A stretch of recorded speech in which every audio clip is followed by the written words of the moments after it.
దేశవ్యాప్తంగా సంచలనం సృష్టించిన కోల్కతా వైద్యురాలి రేపు హత్య కేసు విషయంలో వచ్చే మంగళవారం నాటికి కొత్త స్టేటస్ రిపోర్ట్ సమర్పించాలని సిబిఐకి సుప్రీంకోర్టు ఆదేశాలిచ్చింది. ఘటనా స్థలంలో సేకరించిన శాంపిల్స్ సిబిఐ అనుమానాలు వ్యక్తం చేసిన అనంతరం సర్వోన్నత న్యాయస్థానం ఈ మేరకు ఆదేశించింది. ఆగస్టు 9న దారుణంగా రేప్ హత్యకు గురైన కోల్కతా వైద్యురాలి కేసును సుమోటోగా స్వీకరించిన సుప్రీంకోర్టు సోమవారం ఉదయం మరోమారు విచారించింది.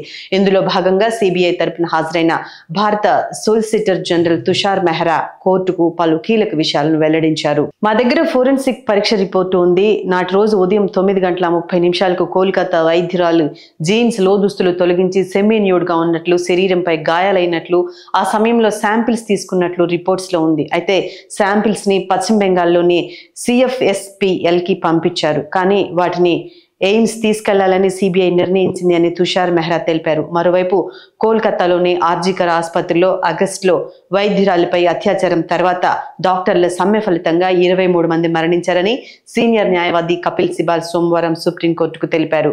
31 ఏళ్ల ట్రైనీ డాక్టర్ పై అత్యాచారం హత్య కేసును సుప్రీంకోర్టు సుమోటోగా స్వీకరించిన తర్వాత పశ్చిమ బెంగాల్ తరపున ప్రాతినిధ్యం వహిస్తున్న కపిల్ సిబాల్ మాట్లాడుతూ దర్యాప్తు స్టేటస్ రిపోర్ట్ ను రాష్ట్ర ప్రభుత్వం దాఖలు చేసిందని చెప్పారు. అయితే తనకు ఎలాంటి నివేదిక అందలేదని సోలిసిటర్ జనరల్ తెలిపారు. సీల్డ్ కవర్ లో సమర్పించిన నివేదికను చీఫ్ జస్టిస్ డివై చంద్రచూడ్ నేతృత్వంలోని justice JB Pardiwala, justice Manoj మిశ్రాలతో కూడిన ధర్మాసనం పరిశీలించింది. ఆర్జికర్ మెడికల్ కాలేజ్ అండ్ హాస్పిటల్లో భద్రతకు బాధ్యత వహించే CISF కి లాజిస్టిక్ సపోర్ట్ అందించడంలో పశ్చిమ బెంగాల్ ప్రభుత్వం విఫలమైందని కేంద్రం సుప్రీంకోర్టుకు తెలిపింది.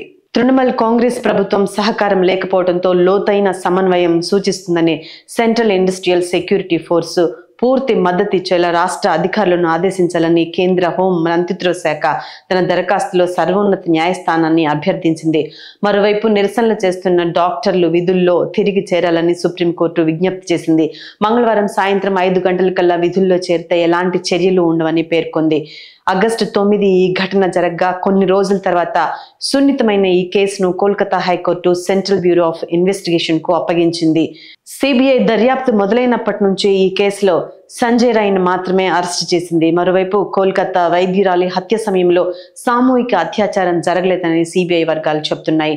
సంజయ్ రాయ్ మాత్రమే నేరానికి పాల్పడినట్లు పేర్కొంటున్నారు. Please do subscribe to Telugu Rajyam channel. Please do subscribe to Telugu Rajyam channel. Please do subscribe to Telugu Rajyam channel. Hi అండి, నేను మీ ఆర్పీని, నెల్లూరు పెద్దారెడ్డి చేపల పులుసు ఓనర్ని. మీరు తెలుగు రాజ్యం అనే ఈ యూట్యూబ్ ఛానల్ సబ్స్క్రైబ్ చేసుకుని మంచి మంచి వీడియోలతో వస్తారు. Thank you so much. Hi people, I'm Sonakshi Verma and you please watch Telugu Rajyam and please subscribe to the channel.